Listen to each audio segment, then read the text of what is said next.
Welcome back to Prafulla's kitchen. ఈరోజు recipe air ఫ్రైయర్లో అయిపోయే చాలా ఈజీ రెసిపీ అండి. Crispy corn, perfect evening snack. కావాల్సిన ఇంగ్రీడియంట్స్ కూడా చాలా సింపుల్ అండి. 200 grams ఆఫ్ బాయిల్డ్ కార్న్, కొద్దిగా కార్న్ ఫ్లోర్, కొద్దిగా మైదా, కొద్దిగా ఉప్పు అండ్ దెన్ కారప్పొడి, తర్వాత ఒక హాఫ్ స్పూన్తోని పెప్పర్ పౌడర్ అవసరం పడుతుంది, ఒక స్పూన్ ఆఫ్ ఆయిల్ అండి, అంతే. కార్న్ అయితే ముందుగా తీసేసుకొని దానిలో ఒక 1 to 1.5 table spoon of salt add చేస్తున్నాను. ఉప్పు మీ టేస్ట్కి తగినంత మీరు యాడ్ చేసుకోండి, ఎక్కువ తక్కువ అయినా పర్వాలేదు, మనం తర్వాత కూడా యాడ్ చేసుకోవచ్చు. ఒక 1.5 టేబుల్ స్పూన్ అయితే నేను ఉప్పు యాడ్ చేసేసాను. తర్వాత ఒక హాఫ్ స్పూన్తో కారం జల్లేసుకున్నానండి. తర్వాత పెప్పర్ పౌడర్ యాడ్ చేస్తా కాబట్టి ఈ కారం సరిపోతుంది. దీనిలోకి 2 టేబుల్ స్పూన్స్ ఆఫ్ కార్న్ఫ్లవర్ తీసుకున్నానండి. కార్న్ఫ్లవర్ వల్ల క్రిస్పీనెస్ వస్తుంది. మనం ఫ్రై చేసినా కానీ ఎయిర్ ఫ్రైయర్లో తయారు చేసుకున్నా కానీ ఆ క్రిస్పీనెస్ కోసమని కార్న్ఫ్లవర్ యాడ్ చేస్తున్నాము. 1 టేబుల్ స్పూన్ ఆఫ్ మైదా అండి. మైదా అనేది చక్కగా బైండింగ్ ఫ్యాక్టర్ లాగా మనం ఏవైతే మసాలాలు యాడ్ చేస్తామో అన్నీ చక్కగా కార్న్కి పట్టి అలాగా ఉండడానికి అన్నట్టుగా మైదా యూస్ చేస్తాము. సో ఇవన్నీ యాడ్ చేసిన తర్వాత చక్కగా కలిపేసుకోండి, మిక్స్ చేసేసుకోండి.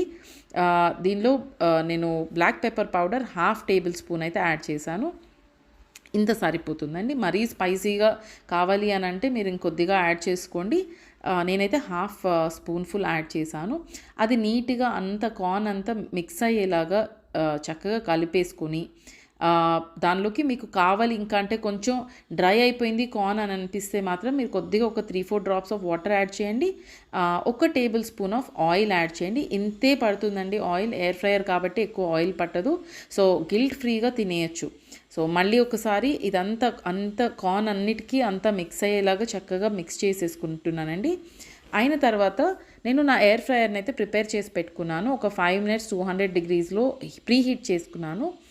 ఇప్పుడు ఈ మిక్స్చర్ అంతా రెడీగా అయిపోయింది. నేను నా కార్న్ అంతా కోట్ చేసేసాను నాకు కావాల్సిన ఇంగ్రీడియంట్స్తో. కాబట్టి నేను ఎయిర్ ఫ్రైయర్లోని ఫ్రైయర్ లైనర్ అయితే పెట్టేశానండి. చేతులు కాలకుండా జాగ్రత్తగా పెట్టుకోండి. అయిన తర్వాత నా కార్న్ అంతా దీనిలోకి షిఫ్ట్ చేసేస్తున్నాను. చేసిన తర్వాత ఈవెన్గా స్ప్రెడ్ అవుట్ చేసుకోవాలండి. ఇంపార్టెంట్ ప్రాసెస్ అది. అంటే మరీ ఇలాగా లంప్ లాగా దాన్ని పోగులాగా వేసేసేయకండి. చక్కగా ఈవెన్గా స్ప్రెడ్ అవుట్ చేసుకుంటే కార్న్ అంతా చక్కగా ఫ్రై అవుతుంది.